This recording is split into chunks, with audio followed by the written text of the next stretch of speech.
Hi everyone, Fernando from AbyssalBrews here with a walkthrough for our Campfire cover. I started by exploring different compositions for this illustration, some wide and some tight shots, different angles, etc.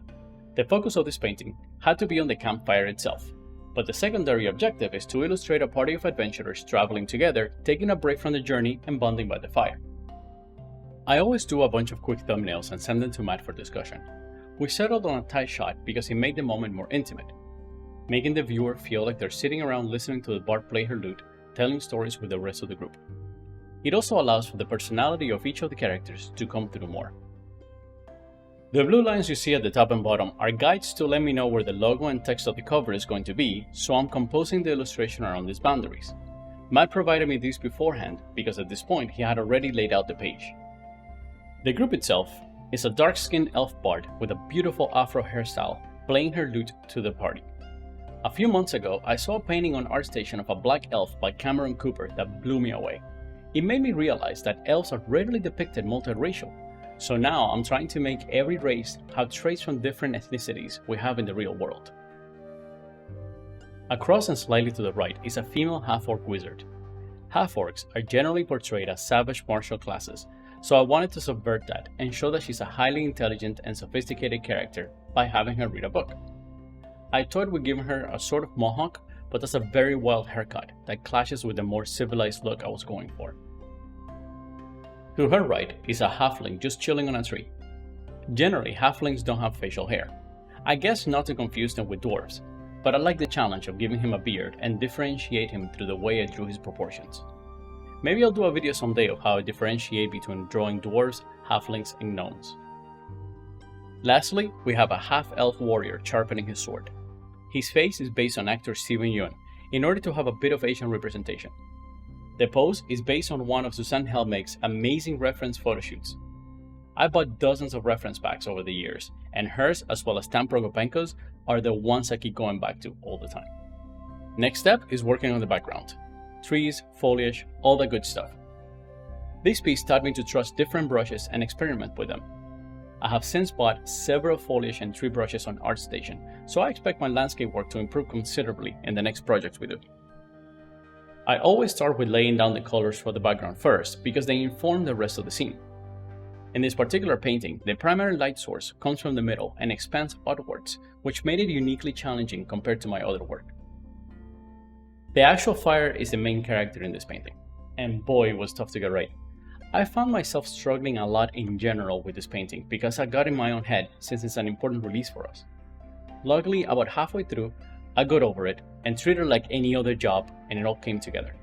There's always far more value in approaching an illustration professionally, but also without giving it any importance regardless of the actual stakes of the job. Treat everything you create like no one is going to see it and it's just for you. I guarantee you the quality of the work will be better for it. I initially used a cloud brush for the fire, and it doesn't work at all. I follow a great artist that goes by Cynics, and he always talks about elements like hair and fire should be approached as graphic design elements. So eventually, I did just that after Matt told me he didn't like how the fire looked. Frankly, I already knew it was bad before he brought it up. I also tried making the smoke and sparks more prominent, but they turned out to be just distracting and overwhelming. I always had a clear vision of the pot swinging left and right with the wind and flames, so I made it its own group. In fact, since I knew this painting was going to be animated by Matt for promotional purposes, I made every single element its own group, which made the whole process take easily 50% longer than it would normally take me to paint this. But it made things significantly easier for him to animate later. You'll see the logo pop up often, because I wanted to constantly check how the final look was coming along. I'm glad I did, because in one of those macro looks is when I started playing around with it and turned the top of the F into a tree. I'm always looking for opportunities to tell a story, and in this case, even our logo has a mini wilderness campfire scene built into it. The final look of the campfire came about after I looked at a lot of different references by digging deep into my art book collection. I think the final inspiration was a mix from different sources. I used the Darksiders 2, Sea of Thieves, and a couple of World of Warcraft and Diablo art books to study fire from.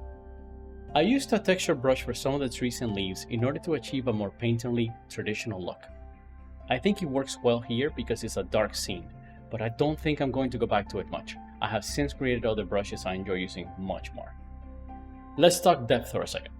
In order to give an image a sense of depth, I basically break it into three elements: foreground, middle ground, and background. The foreground is the two bushes you see at either side. Your foreground should always be darkened and or blurred in order to not be distracting. The middle ground is where all the action happens. That's the characters, fire, and bulk of the scene. It's nicely saturated as well as detailed. Finally, we have the background. I'm really proud of this one and the sense of depth I achieved here. The trick is to give it a more desaturated look and tone down the detail to the point where it's almost nothing but silhouettes. The further something is, the more atmospheric noise there is between it and your eyes, and that's simulated by desaturating it and brightening it. You'll notice the background trees have less and less details the further I want them to seem. They also get skinnier, lighter, and grayer.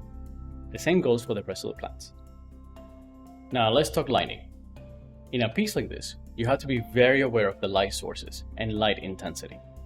Light from fires is very bright at the source but falls off pretty quickly. I had to be very careful with the highlights to avoid making things look too plastic and artificial. The only exception being metals, since they reflect light quite well.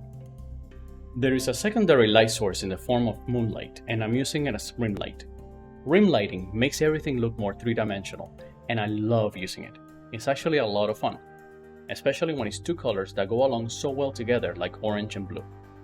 I'm sure you noticed it's the go-to colors for Hollywood and the gaming industry when it comes to posters and game covers. It's an undeniably beautiful and eye-catching combination. When choosing rim lighting, I always try to go opposite in the color wheel. So if the scene is predominantly warm with orange, yellow, or red, I go to blue, green, or purple. Another color tip I can give you is that if you just place a regular gray color next to or on top of a highly saturated orange or red, that gray is going to look blue. So play with that. I really struggled with the warrior character. In fact, while I was getting ready to record this video, I went back and worked on him more. I was never happy with his face, so even today, almost a month to the day I finished this painting, I spent a long while fixing it. If you notice that his face in all the promo materials is different from the final cover, that's because it is. I felt terrible making Matt update the cover at the 11th hour, but he graciously obliged, and I think it was worth the extra effort in the end. Thank you so much for watching. I hope you support us and grab a copy of Campfire. It's a truly innovative way to incorporate travel in your campaign without annoying everyone at the table. It resolves in about 15 minutes, it encourages role-playing and participation, and it promotes more fun at the table. If you like this video, make sure to subscribe. I'm planning to post at least one more video from Campfire, and it's one I'm very proud of. And lastly, make sure to follow us on Twitter. Matt is very active there and is always interacting with the community. If you have any questions for me, you can leave a comment here or contact me through Twitter, our website, or the Hope for TTRPG Discord. Be safe and happy travels.